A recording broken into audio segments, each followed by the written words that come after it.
Acidity അല്ലെങ്കിൽ gas trouble 10 പേരെടുത്താൽ 8 പേരും പറയുന്നൊരു കംപ്ലൈൻ്റ് ആണ്. ഡെയിലി നിങ്ങൾക്ക് ഈ ബുദ്ധിമുട്ടുണ്ടാവാം.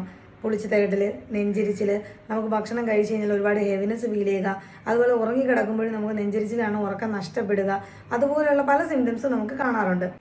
നമ്മളെല്ലാവരും ഫ്രിഡ്ജിൽ പാല് സൂക്ഷിക്കാറുണ്ട്.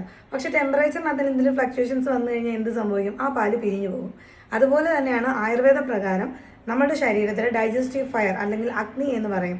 അപ്പോൾ അഗ്നി പ്രോപ്പർ അല്ല എന്നുണ്ടെങ്കിൽ നമ്മൾ കഴിക്കുന്ന ഫുഡ് പ്രോപ്പറായിട്ട് ഡൈജസ്റ്റ് ആവത്തില്ല. അത് റിലേറ്റ് ചെയ്തിട്ടാണ് നമുക്ക് ഈ പറഞ്ഞ അസിഡിറ്റി അല്ലെങ്കിൽ ഗ്യാസ് ട്രബിൾ ഉണ്ടാകുന്നത്. ആയുർവേദത്തിലാണെങ്കിലും ദിനചര്യ അല്ലെങ്കിൽ ഋതുചര്യ, നമ്മുടെ ഡെയിലി റുട്ടീൻ അല്ലെങ്കിൽ സീസണൽ റുട്ടീനാണ് ഏറെ പ്രാധാന്യം നൽകിയിട്ടുള്ളത്.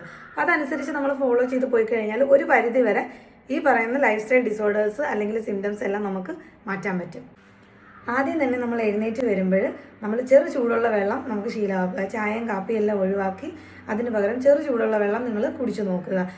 വിശപ്പുള്ളപ്പോൾ മാത്രം ഭക്ഷണം കഴിച്ച് ശീലിക്കുക.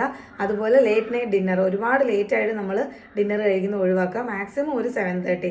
അതിനുശേഷം നമ്മൾ ഭക്ഷണം കഴിക്കേണ്ട ആവശ്യമില്ല, വെള്ളം കുടിക്കുക.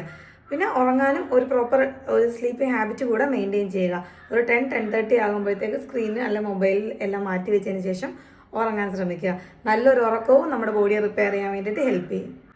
ആരോഗ്യം എന്ന് പറയുന്നത് ഒറ്റ രാത്രി കൊണ്ട് നമുക്ക് നേടാൻ പറ്റുന്ന കാര്യമല്ല.